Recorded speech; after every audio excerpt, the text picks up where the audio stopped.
Hello, I'm Gareth Jones, and it's my very great pleasure to welcome PSP into my little shed at Strongroom.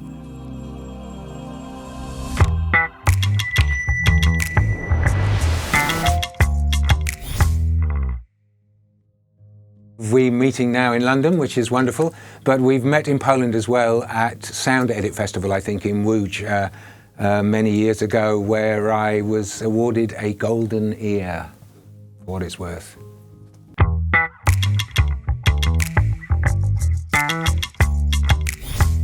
The first product that really excited me, and I think it might be the first one I really became aware of, was, of course, VintageWarmer, way back at the start of this century. And it was super exciting to me because it was saturation in the digital world, which is very commonplace now, but at the time was super rare. And with the original VintageWarmer, we were obviously presented with a plugin that responded in a very musical and satisfying way to Drive, and with a change of timbre and tone that was really missing at that time. So that got my attention, and we stayed in touch, and we've been friends ever since.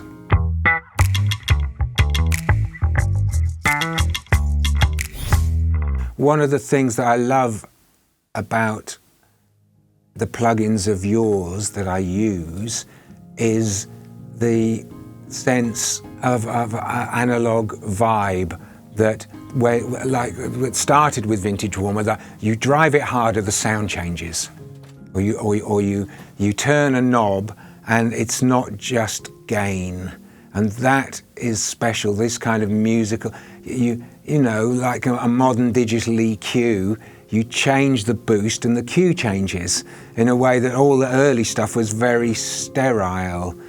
So there's a lot about analog workflow that's very musical, I guess, and the skilled plugin developers take the best of that and then combine it with new dimensions, I guess, you know.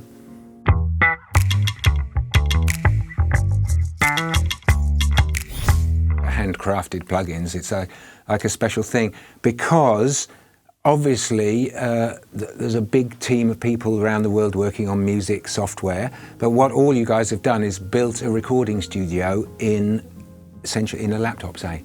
That's like a incredible architectural construction, you know. And without that, so much modern music wouldn't be happening. I remember, it's many years ago when I had a laptop that got sufficiently powerful, and I thought, this laptop now is essentially giving me all the effects that I had when I worked in the Hansa mix room on a big SSL in the 80s. Well, we didn't have thousands of hardware plugins, but we had a substantial amount of hardware plugins, and it was all available. Similar effects were all available in the computer, which is obviously a miracle. It can be a pain in the ass, but as we said earlier, but it's a miracle too.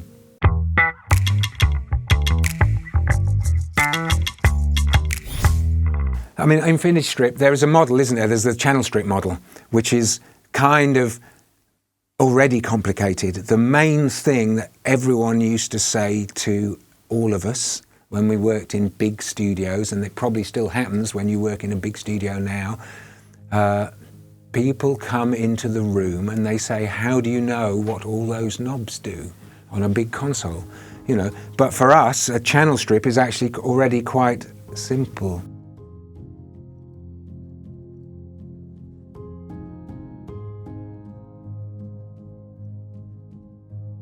It's kind of understandable, but and it's very deep, but it's not too complicated.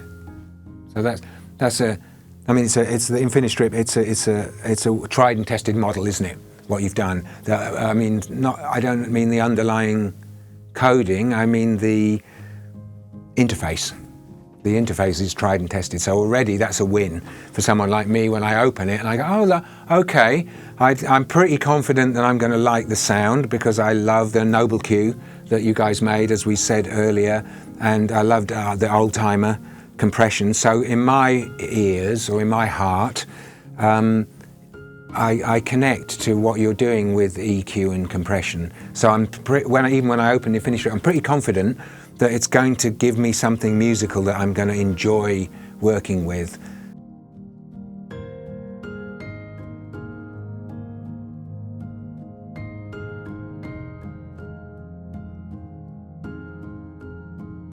One of the things I liked about InfiniStrip, immediately, the product was simple enough to be super useful. I'm going to show, actually, this is completely coincidental, but we've been talking about simplicity in software design, but this morning I wrote in my journal, can we see that? Quoting Albert Einstein, obviously he's a bit of a legend. As simple as possible, but no simpler. And that appealed to me with InfiniStrip, that I was able to get musical results from it really quickly and not be overwhelmed. I think that was super important. And it's super nice that I can just flip the modules around easily. That I liked. And I liked also that when I flip between the models, the settings stay, which is a nice piece of simplicity.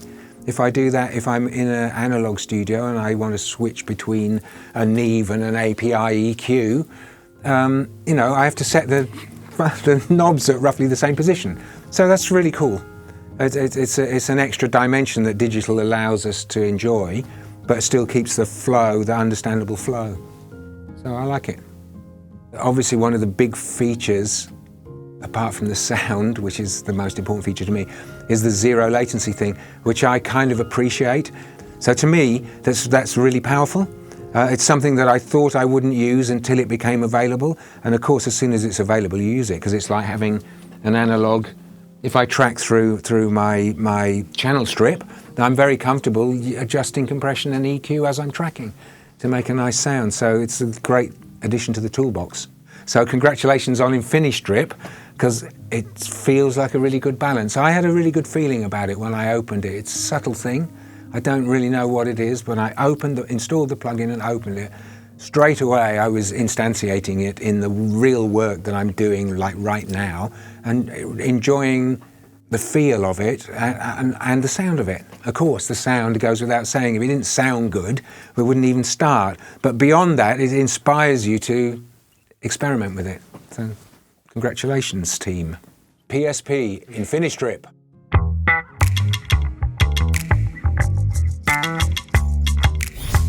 "20 years, basically, since PSP started, and it was probably roughly 20 years ago when I started using VintageWarmer, and it was just making my mixes sound 20 times better than they did without when I was using it. So congratulations to the whole team, and big happy birthday, all grown up.